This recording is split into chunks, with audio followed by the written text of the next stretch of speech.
അമ്മേ നാരായണ, ദേവി നാരായണ, ലക്ഷ്മി നാരായണ, ബദ്രി നാരായണ, ഹരേ നാരായണ. ഓം ഓ നമോ നാരായണ. ഹരേ കൃഷ്ണ, ഹരേ കൃഷ്ണ.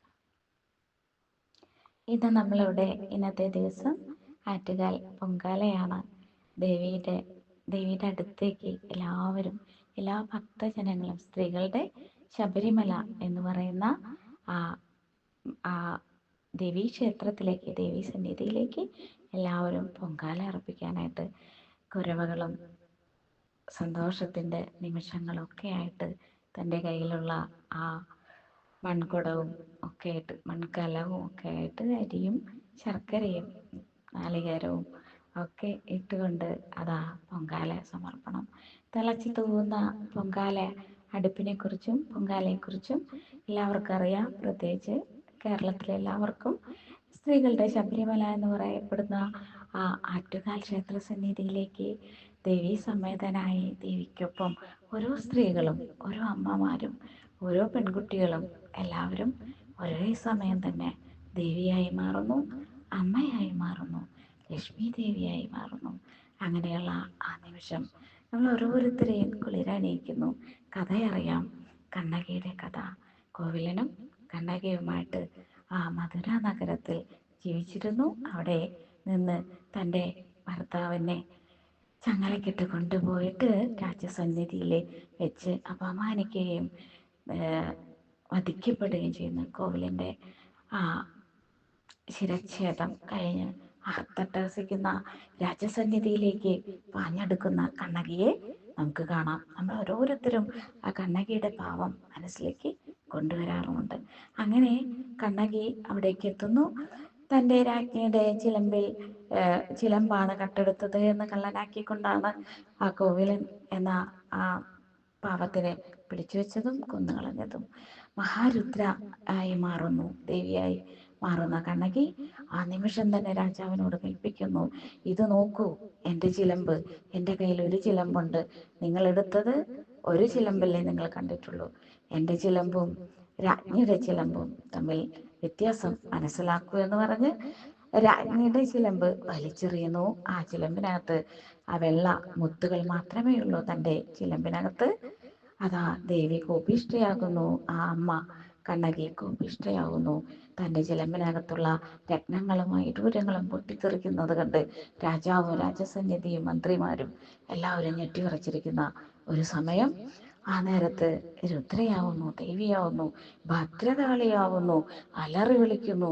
തൻ്റെ ഭർത്താവിനെ നിഗ്രഹിച്ചതിൽ വളരെ കോപിഷ്ഠയായി തൻ്റെ ഭർത്താവിനെ കള്ളനെന്ന് മുദ്രകുത്തിയതിൻ്റെ പേരിൽ ഞാനിതാ ഈ മധുര നഗരം ഞാനിതാ നശിപ്പിക്കുകയാണ്, ആളിപ്പടരട്ടെ തൻ്റെ അഗ്നിജാല എന്ന് പറയുന്നു. അങ്ങനെ ചുട്ടരിക്കുന്നു. ആ രാജസന്നിധിയും രാജകൊട്ടാരവും എന്ന് വേണ്ട ആ മധുര നഗരം തന്നെ ചുട്ടരിച്ചുകൊണ്ട് ദേവി മധുര മീനാക്ഷിയായി മാറുകയും പിന്നീട് അങ്ങോട്ട് തിരിച്ച് ഒരു നടപ്പാണ്. ഒന്ന് ഓർത്തു നോക്കൂ, നമ്മൾ ഓരോരുത്തരുടെ ഉള്ളിലും ഇതേ ദേവി തന്നെയാണ്, ഇതേ അമ്മ തന്നെയാണ്, ശാന്തസ്വരൂപിണിയായിട്ടുള്ള ആറ്റുകാൽ അമ്മയാണ്. കൊടുങ്ങല്ലൂരിൽ വന്ന് സ്ഥിരപ്രതിഷ്ഠ നേടിയ കൊടുങ്ങല്ലൂർ അമ്മയാണ്. അതായത് തിന്മ എവിടെയുണ്ട് അവിടെ തൻ്റെ ശബ്ദം അട്ടഹാസമായി മാറ്റിക്കൊണ്ട് ആ രാജ്യത്തെ ചുട്ടരിച്ചുകൊണ്ട് ആ രാജാവിനെയും മന്ത്രിമാരെയും ആ രാജ്യസഭയൊക്കെ തകർത്തെറിഞ്ഞുകൊണ്ട് തൻ്റെ ഭർത്താവിനെ നിഗ്രഹിച്ചതിനുള്ള ആ വിദ്വേഷം ആളിപ്പടരുന്ന കൊടുങ്കാറ്റായി കത്തുന്ന തീയായി മാറി ആറ്റുകാലമ്മ അതാ അവിടെ സ്ഥിരപ്രതിഷ്ഠ നേടിയിരിക്കുന്നു ട്രിവാൻഡ്രത്ത്. അവിടെയാണ് പൊങ്കാല അടുപ്പുകൾ ആളിപ്പുകയുന്നത്, ആളിപ്പടരുന്നത്. ആഗ്നിയിൽ മൺകലങ്ങൾ അങ്ങനെ വെന്തുരുകുന്നു. ഒന്ന് നോക്കൂ, എത്രയോ അമ്മമാർ അവിടെ തൻ്റെ ജന്മസാഫല്യത്തിനായി, തൻ്റെ ആഗ്രഹ സാഫല്യത്തിനായി, തനിക്ക് കിട്ടേണ്ടുന്ന നേട്ടങ്ങൾക്ക്, കിട്ടിയ നേട്ടങ്ങൾക്ക്, എല്ലാ സൗഭാഗ്യങ്ങൾക്കും മാത്രമായി ദേവിയിലേക്ക് തൻ്റെ പൊങ്കാല അടുപ്പ്, താൻ വെച്ച ആ പൊങ്കാല, അതായത് പായസം ദേവിക്ക് സമർപ്പിക്കുന്നു.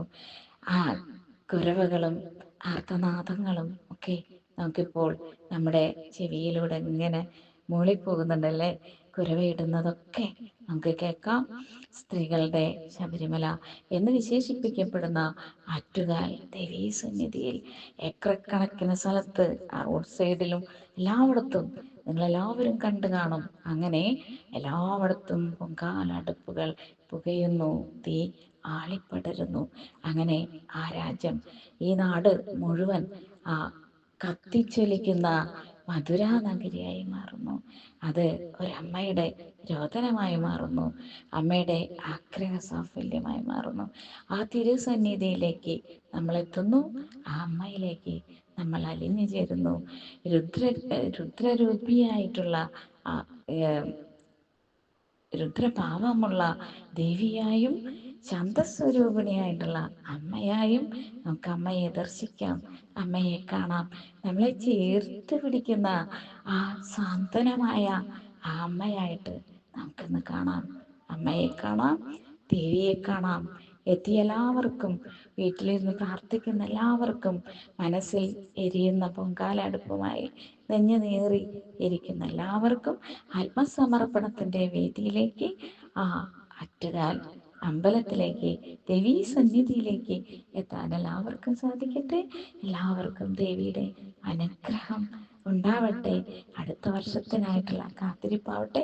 ഓരോ സ്ത്രീകളും, ഓരോ അമ്മമാരും എപ്പോഴും മനസ്സിലെപ്പോഴും കരുതേണ്ടത് ഇതാണ്: ഞാനെപ്പോഴും ഉഗ്രസ്വരൂപിണിയാണ്, എൻ്റെ കൂടെയുള്ളത് സാക്ഷാൽ അമ്മയാണ്, മായയാണ്, അമ്മയാണ്. അങ്ങനെ തൻ്റെ ചിന്തകൾ മുഴുവൻ എല്ലാം നേടിയെടുക്കാനും എല്ലാ സ്വപ്ന സാഫല്യങ്ങൾക്ക് വേണ്ടി തൻ്റെ അമ്മയുടെ അടുക്കലേക്ക്, അമ്മ കൂടെയുണ്ട് എല്ലാറ്റിനും, നമുക്ക് അമ്മയാണ് കാവലുള്ളത് എന്ന ചിന്ത എല്ലാ അമ്മ സ്ത്രീകൾക്കുണ്ടാവട്ടെ, എല്ലാ പെൺകുട്ടികൾക്കുണ്ടാവട്ടെ. ജീവിതത്തിൽ ഉയർന്നു വരാൻ ആരാലും താഴ്ത്തപ്പെടാതെ, ഏത് മന്ത്രിസഭയായാലും ഏത് രാജാവായാലും ഞാൻ പറയുന്ന എൻ്റെ ചിലമ്പാണ്, എൻ്റെ കാൽച്ചിലമ്പുകൾ എൻ്റെ കയ്യിലുണ്ട്. എൻ്റെ കാൽച്ചിലമ്പിലുള്ളത് രത്നങ്ങളും വൈഡൂര്യങ്ങളുമാണ്.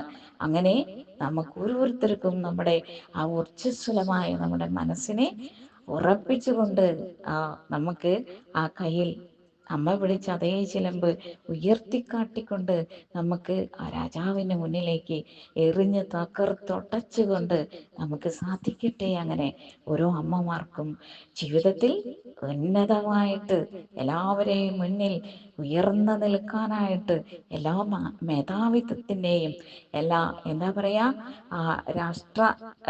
രാജ്യസഭയ്ക്കും ഒക്കെ എതിരായിട്ട് ഓരോ സ്ത്രീക്കും ഉണർന്നെണീക്കാനായിട്ട് അമ്മ നമ്മളെ സഹായിക്കട്ടെ. എല്ലാവരുടെ മനസ്സിലും ഈ ചിന്തയോടുകൂടി ആറ്റുകാൽ പൊങ്കാല അടുപ്പ് നേദിക്കാൻ സാധിക്കട്ടെ, അമ്മയുടെ അടുത്തെത്താൻ സാധിക്കട്ടെ. വീട്ടിലിരുന്ന് പ്രാർത്ഥിക്കുന്ന എല്ലാവർക്കും അമ്മയുടെ അനുഗ്രഹം ഉണ്ടാകട്ടെ എന്ന് പ്രാർത്ഥിക്കുന്നു. ഹരേ നാരായണ, ഹരേ നാരായണ.